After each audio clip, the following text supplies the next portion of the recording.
Hello friends, today I am going to tell you something about channels and methods of communication. Channels of the communication are the process by which we communicate our words to something, and the methods of the communication are the medium by which we express those thoughts and ideas. The channels of communications are three: upward, downward and lateral communication. And the methods of communication are oral, written and gestural. First of all, I will tell you about the channels of communication. As I said, there are three channels of communication. We have upward communication, we have downward communication, and we have diagonal communication. In any organization, the kind of communication that flows from higher authority level to the lower authority level, that is called downward communication.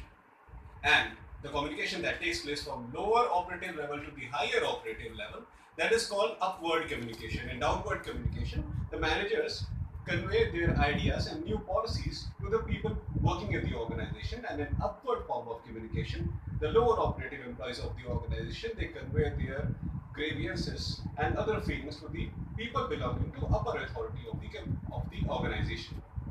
As we have downward and upward communication, similarly we have lateral communication or sideways communication.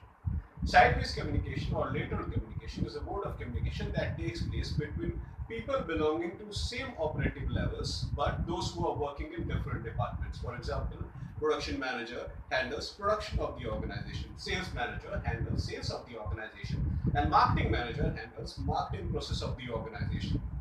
But in certain cases, these three managers, they need to communicate with each other if there is a kind of interdepartmental conflicts in the organization, or if different departments of the organization are collaborative working for one particular goal of the organization. In that case, it is called lateral communication or sideways communication.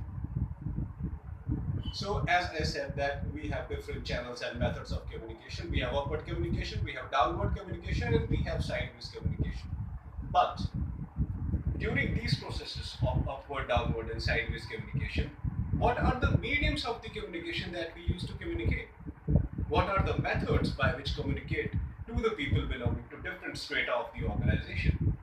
Then, if we talk about the mode, we have oral, written, and gestural modes. Oral communication is a mode of communication that is expressed through words.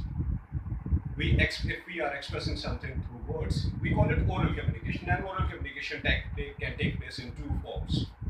First is by face-to-face contact, second is in the form of speech, and the third is in form of telephonic conversation. So whatever we speak through words, whatever we speak through our mouth, that is called oral communication. The second kind of communication is written communication. In written communication, we express our thoughts in written form, in form of some letters, some memorandums, some speech, written speech, any kind of written documentation that we use to convey our information to someone. That is called written communication. And the third communication is called the gestural communication. In gestural communication, we don't use words, we don't use any written explanation, but by our face expression, but by our body movements, we express our ideas to the people belonging to different strata of the organization. So if something can be expressed without using words, without using any written form, that is known as gestural communication. So as I said, we have upward, downward, and lateral communication, and in modes we have written, oral, and gestural communication. In all these processes of communication inside an organization, there are certain other aspects of the communication which I am going to tell you today. One mode of communication is called rumor. Yeah, rumor. Rumor is a kind of communication. We say that it is a fake gossip. It is an unnecessary gossip, the unnecessary information that should always be rejected, that should not be taken seriously. That is called rumor. We know that rumor should not be taken seriously, but rumor is again a very important part of organization. Not because rumor should be spread, but we should protect ourselves from rumor. Rumor is unethical information, ladies and gentlemen. Rumor is absolutely unethical information that is explored by different people of the organization for their own gain. If people are willing to, defame the organization, they want to do certain illegal activities on the organization, they use rumor. Rumor is an untrue part of communication. It is a useless communication that should always be avoided. As we have rumor, we also have a grapevine.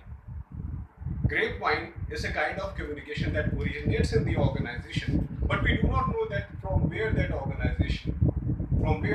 communication has originated in the organization. So the origination of the grapevine communication and how it flows in different parts of the organization is always unknown. So grapevine should always be avoided.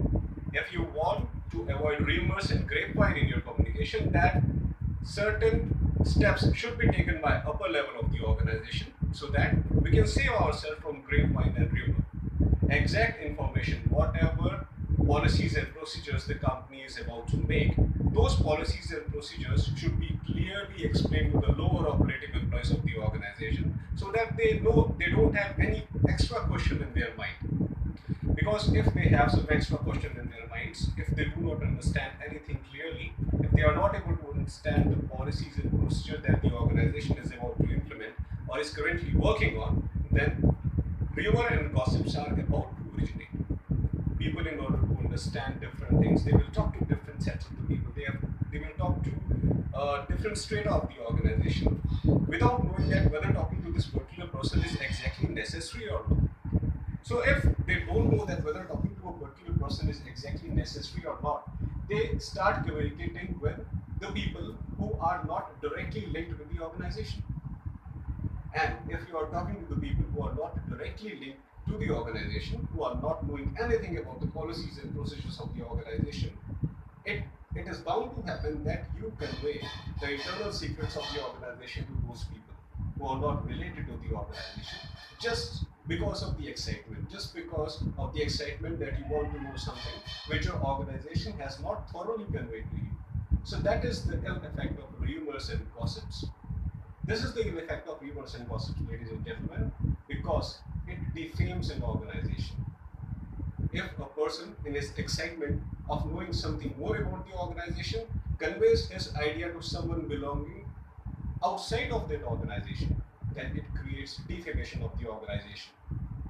So these are certain modes of communication inside the organization, and we should follow the logical steps, the predefined steps by the organization through which the communication accurately flows from the top level to the lower level of the organization.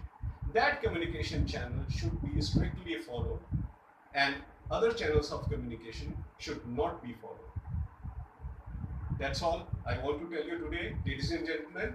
Please concentrate on these aspects of communication so that we can think about the productivity of the organization as a whole. Thank you very much.